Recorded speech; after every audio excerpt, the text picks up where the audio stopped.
Well, it's time once again to tilt our heads, squint our eyes, and try to find the Doctor in a puddle of neon lighting and emotional baggage. You know the one. Our current sonic screwdriver-wielding, grin-wearing, gyrating fountain of time-fluid nonsense, who thinks the laws of time travel are just mild suggestions, and the TARDIS is a rotating rave booth.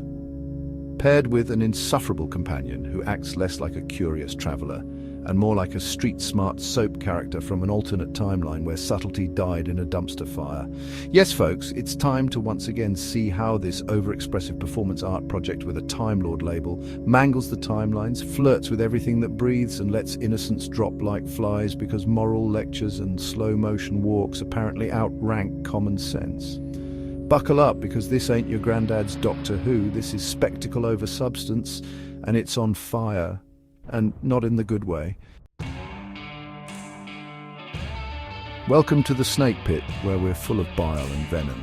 I'm your host, Snake Daemon, and today we're trudging through yet another sermon in sci-fi cosplay, this time titled 73 Yards of Glistening Web and Wokeness, or as it's officially called, The Legend of Ruby Sunday. Wait, no, Dot and Barber. Nope, wrong again. Let's call it what it really is. Barbershop nonsensical, the BBC's attempt to cross Doctor Who with Barbershop Chronicles and an accidental hit of Charlotte's Web. So the Doctor, still channeling the energy of a glitter-bombed motivational speaker, lands in Lagos, 2019, apparently on a nostalgia run to visit Omo, a friend who runs a barbershop. Of course, nothing's ever that simple in NuWho, where every haircut comes with a subdimension and every sneeze is a metaphor.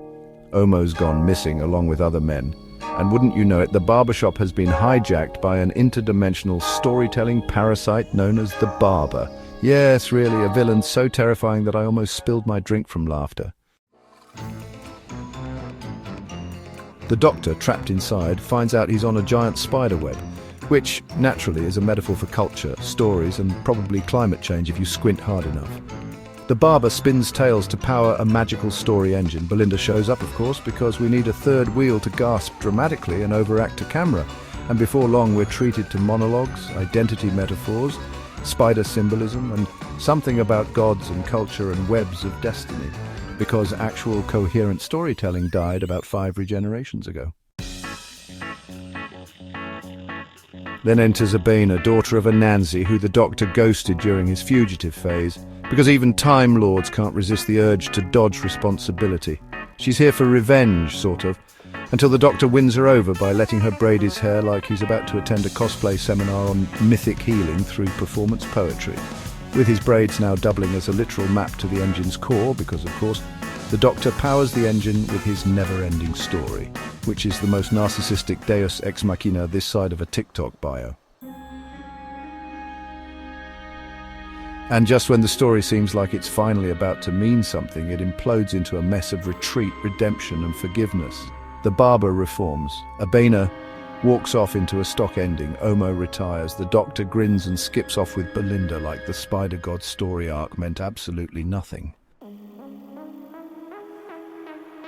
And this episode, it was written by Inua Ellams, at Nkudi Gatwa's recommendation. Red flag number 1, he reused material from Barbershop Chronicles because originality is hard when you're ticking diversity checkboxes, and the result is a fever dream held together by cultural buzzwords and character archetypes pulled from the bottom drawer of an activist theatre prop closet. This wasn't science fiction, it was a stage play having an identity crisis. And the scariest part? Apparently they thought the antagonist was too frightening at one point. Too frightening? I had to check my pulse just to make sure I hadn't flatlined out of boredom. I lasted maybe 2 minutes before I needed something stronger than tea. It's like they threw a TED talk, a folktale, and a pride float into a blender and called it television. The moral? When your showrunner is more interested in being on magazine covers than making timeless television, you end up with an episode that feels more like a symbolic lecture than a journey through time and space. So if you tuned in hoping for science fiction, adventure, or even just a fun story, well, congratulations, you got braids, spiders, and a Doctor who acts like a karaoke host lost in a multiverse of mediocrity. And can we talk about this recurring trait infecting NuWho like a moldy trope in an overused script bin? Apparently everything has to be a god now. Every monster, every entity, every misunderstood antagonist with a tragic monologue.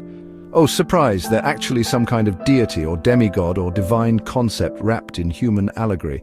What happened to the mystery, the surprise, the actual alien weirdness that made Doctor Who fun in the first place? We used to have genuine suspense, unexplained phenomena, creeping horror, suspenseful sci-fi twists. Now, the minute someone shows up with an accent and a poetic line, you already know, boom, it's another god. The Barber's not just a villain. He's a forgotten mythological conduit of ancient storytelling, because apparently the writers think audiences won't take anything seriously unless it's got some mythical clout behind it. Gone are the days of the unknown. Now it's gods and culture lectures with every episode. We're not even watching Doctor Who anymore. We're sitting through Mythic Fan Fiction dressed up with a £3 million budget and a Spotify soundtrack. The show used to ask, what if? Now it just screams, here's why this being is actually divine and you should feel feelings about it. It's not clever, it's predictable, and it's about as surprising as the TARDIS landing in Cardiff.